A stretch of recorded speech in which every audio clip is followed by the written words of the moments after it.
Hello friends, welcome to bliss cinemas. இப்போ நம்ம Tamil டப்பிங்ல யூடியூப்லயே release ஆயிருக்க பூட்கட் பாலராஜு படம் எப்படி இருக்குன்னு பார்க்க போறோம். வாங்க வீடியோக்குள்ள போகலாம். இந்த படத்தை ஸ்ரீ கொன்னேட்டி டைரக்ஷன் பண்ணியிருக்காங்க. இதுல சையத் சோஹேல், மேகாலேகா மற்றும் பலர் நடிச்சிருக்காங்க. இப்போ இந்த படத்தோட கதையை பத்தி பார்க்கலாம். படத்தோட ஆரம்பத்திலே பாத்தீங்கன்னா நம்ம ஹீரோயின் யாரையோ ஆம்புலன்ஸ்ல கூட்டிட்டு வந்து ஹாஸ்பிட்டல்ல சேர்க்கிறாங்க. அப்படியே பார்த்தா அவங்க பிளாஷ்பேக்க சொல்ல ஆரம்பிக்கிறாங்க. நம்ம ஹீரோயினோட தாத்தா பாத்தீங்கன்னா ஊருக்கே பயங்கரமா உதவி செய்யற நல்லவர். எப்படிப்பட்டவர்னு பாத்தீங்கன்னா ஊருக்கே சொத்து எழுதி கொடுக்குற அளவு நல்லவர். அவருக்கு ஒரு பொண்ணு, அவங்க பொண்ணு தான் நம்ம ஹீரோயினோட அம்மா. அவங்க அப்பா இறக்கும் போது நான் இந்த ஊரை பாத்துக்கிறேன் அப்படின்னு அவங்க அப்பாவுக்கு வாக்கும் கொடுக்கறாங்க. இதுல கடுப்பான அவங்க ஹஸ்பண்ட் பாத்தீங்கன்னா நீ ஒண்ணு என்ன பாரு இல்லனா ஊரை பாருன்னு சொல்றாரு. அதுக்காக அவங்க எனக்கு ஊர் தான் முக்கியம் அப்படின்னு சொல்லிட்டு அவங்க ஹஸ்பண்டை விட்டுட்டு என்னையும் கூட்டிட்டு தனியா வந்துடுறாங்க. அவங்க ஊருக்குள்ள எல்லாரும் மேலயும் பயங்கர பாசமா இருக்காங்க. அதே மாதிரி ஊருக்குள்ள யாருன்னா கெட்டது செஞ்சா அவங்களுக்கு எதிரியாவும் இருக்காங்க. நம்ம ஹீரோயின் பாத்தீங்கன்னா சின்ன வயசுல இருந்தே அவங்கள அந்த அம்மாவோட பொண்ணு அப்படின்றதுனால அவங்கள வித்தியாசமா பாக்குறாங்க. எல்லா இடத்துலயும் முதல் ப்ரிஃபரன்ஸ் தராங்க. ஸ்கூல்ல கூட அவங்க பக்கத்துல யாருமே உட்கார மாட்டாங்க. இந்த மாதிரி சிச்சுவேஷன்ல தான் நம்ம ஹீரோ மட்டும் அவங்களையும் நார்மல் ஒரு மனுஷனா பார்த்து பக்கத்துல உட்கார்ந்துக்கிறாங்க. அவங்க கூடயே இருக்காங்க. சின்ன வயசுல இருந்தே அதனாலேயே நம்ம ஹீரோயினுக்கு நம்ம ஹீரோவை பிடிச்சு போயிடுது. அப்படியே பிரசன்ட்டுக்கு வந்தா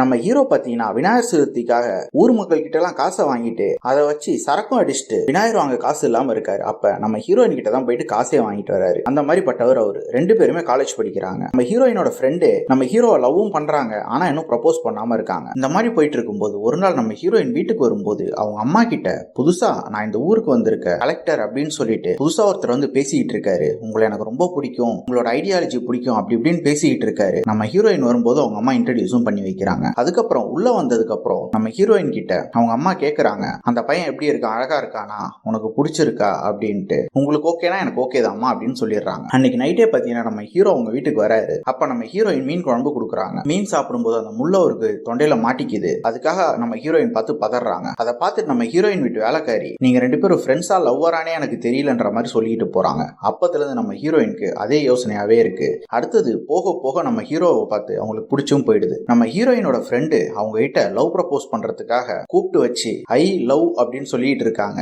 அந்த கேப்ல நம்ம ஹீரோயின் வந்து ஐ லவ் யூன்னு ப்ரப்போஸும் பண்ணிடுறாங்க. அதுக்கப்புறம் ரெண்டு பேரும் லவ்வும் பண்ண ஆரம்பிச்சிடுறாங்க. அதே டைம்ல பேரலா பாத்தீங்கன்னா இங்க அவங்க அம்மா கல்யாண ஏற்பாடும் பண்ண ஆரம்பிக்கிறாங்க. அதுக்கப்புறம் இந்த படத்துல என்னென்ன சுவாரஸ்யமான சம்பவம் நடக்குது அப்படின்றது தான் இந்த படத்தோட முழு கதையே. இப்ப இந்த படத்தை பார்க்கலாமா வேணாமான்றதை பத்தி பார்க்கலாம். இந்த ஸ்டோரி பிளாட்டை கேட்கும் போதே உங்களுக்கு தெரிஞ்சிருக்கும். இதே மாதிரி நம்ம பல 100 படங்கள் பார்த்திருப்போம். இது யூசுவலான ஒரு கமர்ஷியல் படத்துக்கான ஸ்டோரி பிளாட் தான். அதை இவங்க எங்கேஜிங்கா எடுத்திருக்காங்களான்னு பாத்தீங்கன்னா அதுவும் கிடையாது. படத்துல பல கேரக்டர் வந்து பயங்கர கிரிஞ்சா இருக்கு. குறிப்பா சொல்லணும்னா நம்ம ஹீரோவோட தம்பின்னு ஒருத்தனை காட்டுவாங்க. அவங்க வர சீன்லாம் எதுக்குன்ற மாதிரி தான் இருக்கு. அதே மாதிரி பாத்தீங்கன்னா ஹீரோவோட ஃப்ரெண்ட்ஸா இருக்கட்டும், இந்த மாதிரி பல கேரக்டர் இருக்கு. அதே மாதிரி தான் இருக்கு. ஒரு கேரக்டரைசேஷனுமே ஒழுங்கா எழுதல. ஸ்டோரி பிளாட்டும் அரக பழசு. அட்லீஸ்ட் எங்கேஜிங்கான ஒரு ஸ்கிரீன் பிளே வச்சிருக்காங்களான்னு பாத்தீங்கன்னா அதுவும் கிடையாது. லவ் போர்ஷனும் பெருசா ஒர்க் அவுட் ஆகல. ஏதோ படம் ஆரம்பத்துல இருந்து எண்ட் வரைக்கும் போது போயிட்டே இருக்கே தவிர நமக்கு சுவாரஸ்யமா எந்த எலிமெண்ட்டுமே இல்ல. அதே மாதிரி பாத்தீங்கன்னா டப்பிங் படத்துல லிப்சிங்காவது நல்லா பண்ணிருப்பாங்க. லிப் பாட்டுக்கு ஒண்ணு பேச, ஆனா அவங்க பேசுற டயலாகே வேறையா இருக்கு. லிப்சிங் கூட கரெக்டா அவங்க மேட்ச் பண்ணல. என்கிட்ட கேட்டீங்கன்னா ஒரு பிள்ளையாரஜன படம் தான். வேணும்னா ட்ரை பண்ணி பாருங்க. இன்னொரு வீடியோல சந்திக்கலாம். தேங்க்யூ.